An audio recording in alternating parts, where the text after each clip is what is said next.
for me, there's this very hard balance between oneself and one's work and the audience. Some people live in a virtual in their headspace. I don't. I like to keep my feet in the moving water. My ambitions lie very much in dialogue with my surroundings. I don't know that there's any one thing that attracts me to water, you know, and of course if you start to think about water, it just explodes because it's so rich and it's kind of everything and nothing. I almost feel like I rediscover water again and again and again. So it isn't me going out after water. I think water's come in after me. It's really much more, I'm much more the prey and not the predator in that relationship. The Thames has the interesting fact attached to it that it is the urban river with the highest appeal to foreign suiciders. One of the points about shooting the Thames was the fact that its darkness was quite real, that people were, in fact. It wasn't just a visual darkness, it was a psychological darkness, and it was an actual darkness, and people are drawn to it for that exit option. Even in its darkness, it has this picturesque element. It's something about the human condition. It's not the water itself, it's humanity's relationship to water. Because that's almost a human need, that water be a positive force. Every photograph is wildly different, even though you could be photographing the same thing, you know, from one minute to the next. It's almost got the complexity of a portrait. So here we are, we're in, it's actually the second largest town in Iceland, which is 15,000 people. It's called Akureyri, and it has the largest university outside of Reykjavik. The weather's often quite poor in this area, so you can stay inside, you can move about. Once you're in there, it's like a little interior kind of metropolis.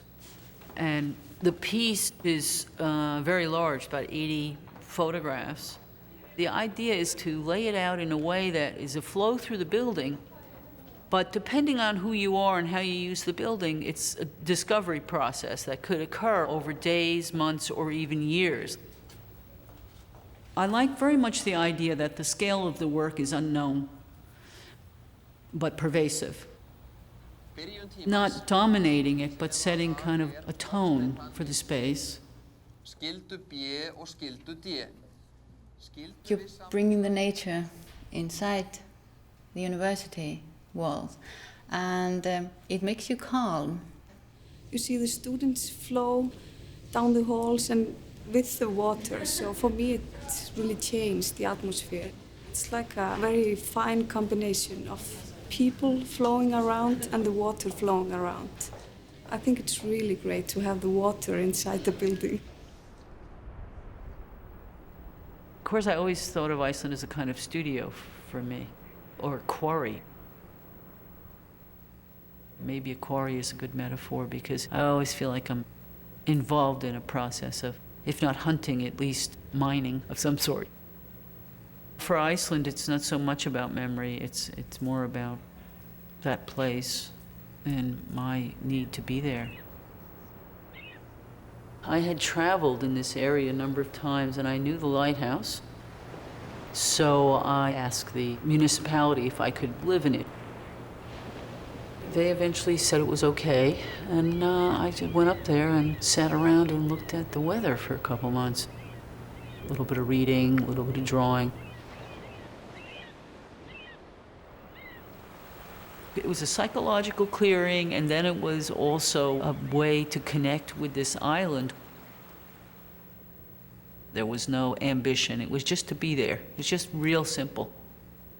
That was the whole agenda for the couple months, was just be there. And it couldn't have been in a way more simple and more difficult. You are the weather, the viewer walks in and you're surrounded by up to 100 images, which are one portrait of a person who is a multitude. The original idea was to do this book on me, which was not to be on me as a person, but using my face as a place. So the situation was just me going into the water, and then she started photographing. And she didn't give me any directions except for looking into the lens of the camera. It was very much of a wordless interaction for the 2 months we spent together.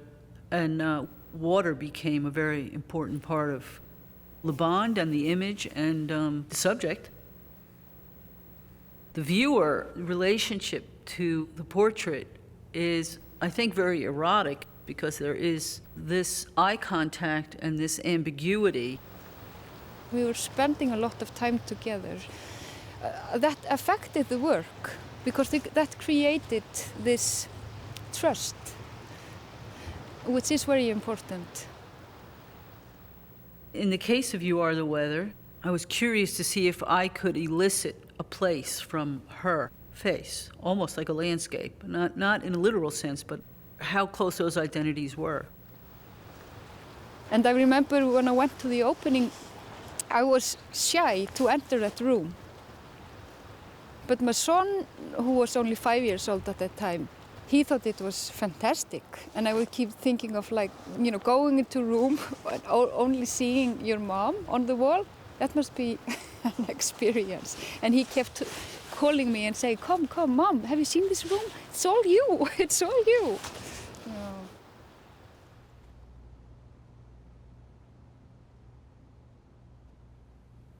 There's this swimming pool actually in Reykjavik that I really fell in love with. The swimming pool itself is quite beautiful, but then when I went down to the locker room was amazing. Just struck me as not only a kind of a Mobius, because there are no edges, there's all surface. There's not one interior, exterior edge among this net of lockers. It's just an endless tiled surface. And it's got a collection of doors that are both open and closed, and it's got these peepholes.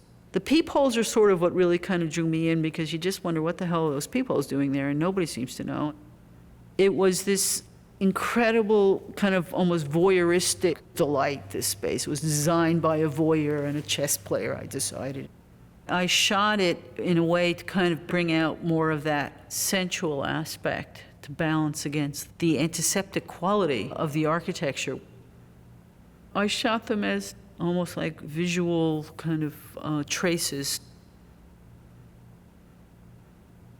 There is a resemblance in the way you move through the space versus across a chessboard.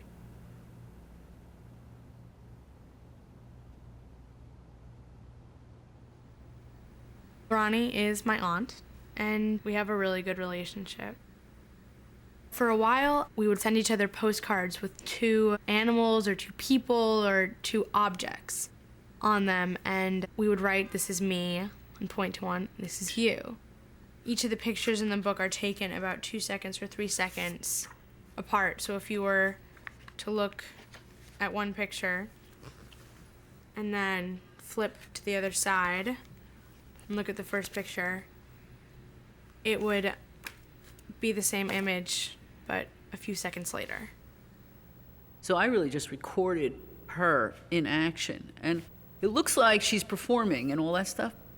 But, there's that period of a girl becoming a woman where they're trying on all these identities. It's very much of a portrait of a girl because all of that different dress and the hair thing and all this stuff with the face was not orchestrated.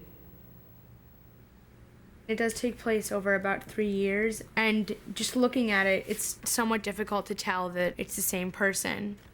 For instance, this one I have really, really short hair, and then in this one I'm wearing some yellow glasses and I have longer hair.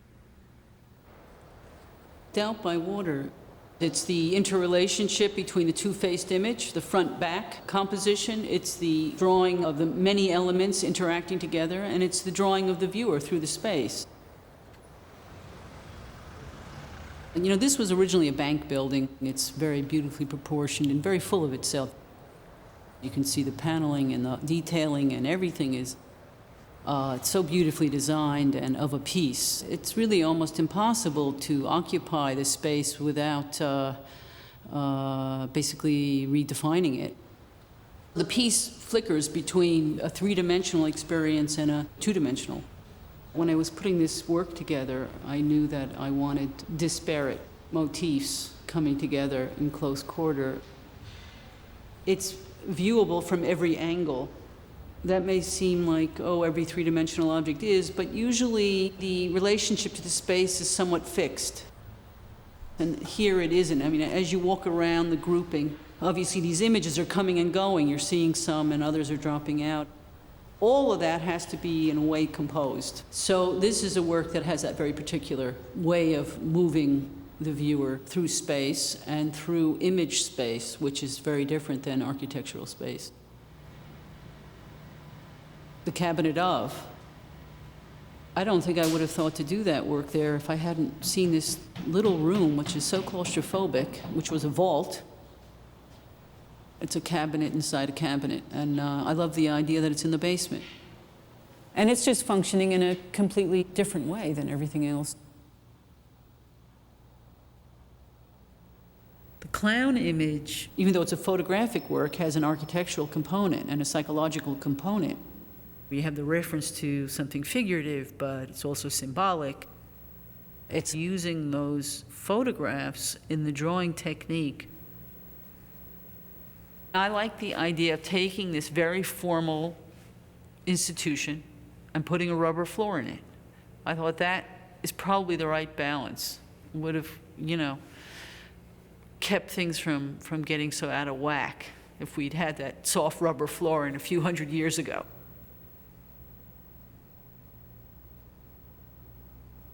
My relationship to my work is extremely verbal. I am probably more language-based than I am visual, and I move through language to arrive at the visual. Although I think of text as visual as well.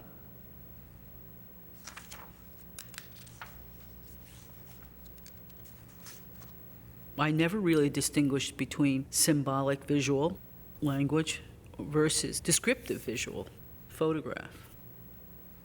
I don't think of myself as a photographer or a sculptor. I just think of myself in a more broad way, so that allows me to draw upon these different forms without having to be identified with them.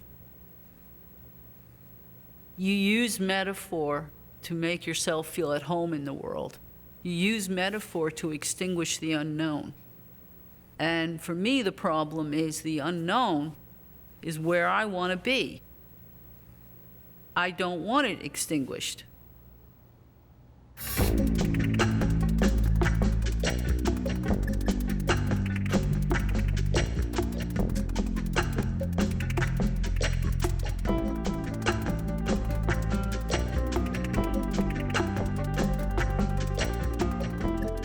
To learn more about Art21, Art in the 21st Century, and to download the free Educator's Guide, please visit PBS online at pbs.org.